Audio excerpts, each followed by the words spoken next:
Bonjour à tous. On se retrouve aujourd'hui pour parler Cost Allocation Tag et aussi la stratégie de tag ou de tagging, aussi appelée sur les autres fournisseurs labels, euh, pour Google par exemple. Mais concentrons-nous aujourd'hui sur AWS. Donc, qu'est-ce qu'une stratégie de tagging?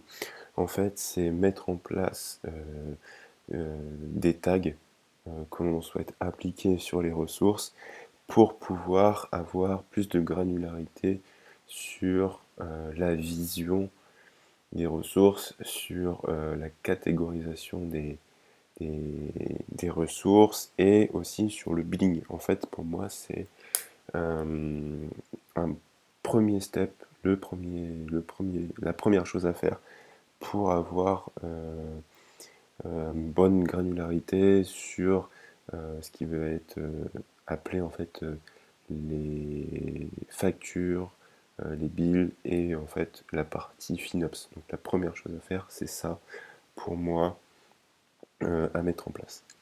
Donc là, on est sur Cost Allocation Tag dans le Billing Dashboard, hein.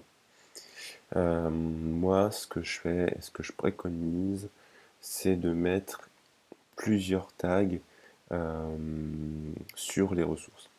Donc, sur une ressource, on peut taguer par exemple une requête, un de ces deux, un service, peu importe, un rôle IAM, que sais-je, mais de mettre au moins 5 ou 6 tags, ou 7 ou 8 selon votre stratégie de tag, pour avoir cette vision.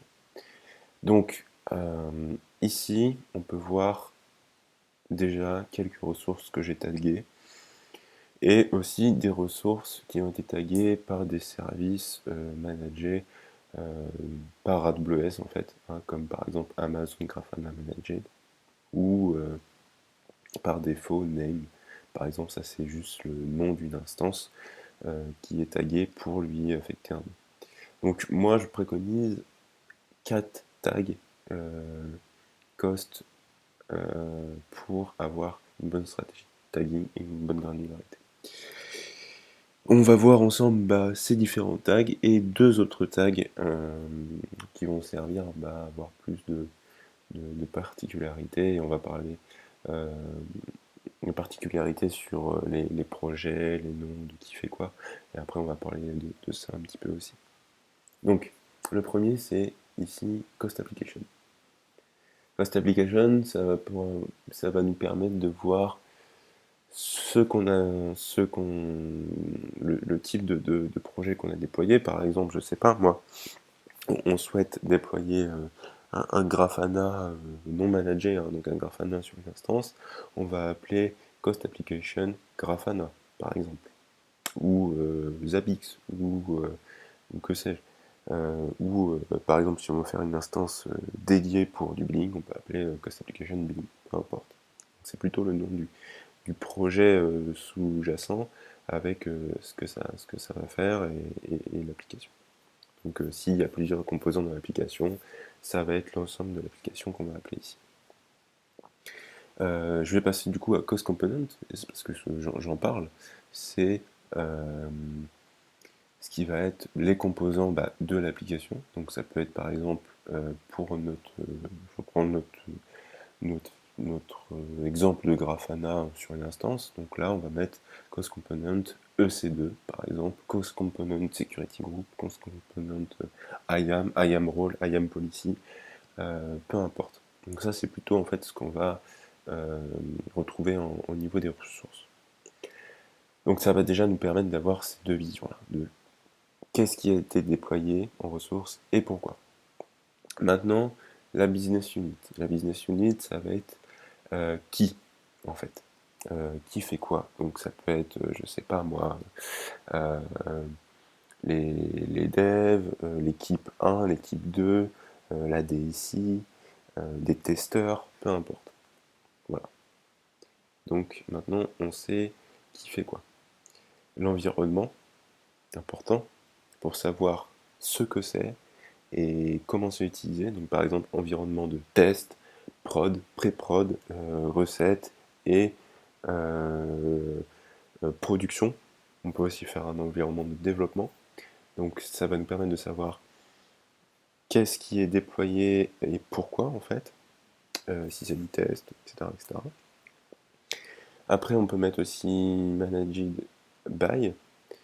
Donc là, c'est les keys, hein, tout ça, hein. Après, il y a les valeurs à mettre, les values. Donc voilà. Managed by, on peut mettre par, je sais pas, là c'est plus l'équipe, c'est qui gère l'équipe en fait. Euh, donc ça peut être, je sais pas moi, euh, managed by, euh, ça peut être peu importe, team 1 ou team 2 aussi par exemple, mais c'est c'est comme si c'était team 1 et là c'était la business unit, bah, euh, team 1, mais team 1-1 en fait. Voilà. Pour faire clair, c'est la business unit qui va gérer le managing by. En fait, c'est une sous-catégorie de, de tag. Euh, Là, après, vu que c'est un tag cost, c'est plutôt qui va payer quoi en fait. Donc ça, c'est 4 tags, c'est plus à ce niveau-là. Managing by, c'est pas forcément obligatoire, mais ça permet d'affiner un petit peu. Et provisioning type, c'est pour savoir comment les ressources ont été déployées. Si ça a été déployé à la main, on peut mettre console. Si ça a été déployé en Terraform, on peut mettre provisioning type Terraform, CloudFormation, CLI, etc., etc. Voilà. Donc déjà, je préconise ces 6 tags, pardon, que je vais mettre en commentaire pour aller copier-coller. Voilà. Et moi, après, je préconise éventuellement de mettre d'autres tags qui sont un peu selon votre use case. Donc ça peut être un tag project, un tag avec les dates, ça peut être un peu tout et n'importe quoi, selon ce que vous voulez. Et pour affiner après votre billing. Maintenant, voyons voir les tags générés hein, par, par Cost Allocation Tag. Donc ça, c'est des tags en plus qui ont été générés par AWS. Donc là, par exemple, environnement C9, etc., etc. Et dans tout ça, c'est important, c'est de comprendre ça, c'est que par exemple, c'est possible que quelqu'un fasse une faute d'orthographe euh, quand il a mis Cost Application avec un P. Donc ça, il faut le corriger, c'est important. Et il faut surtout le désactiver. Donc par exemple, là, on peut faire désactiver ou activer. Là, par exemple, je peux l'activer. Ça nous permet de les avoir en actif dans les rapports. Donc, très important.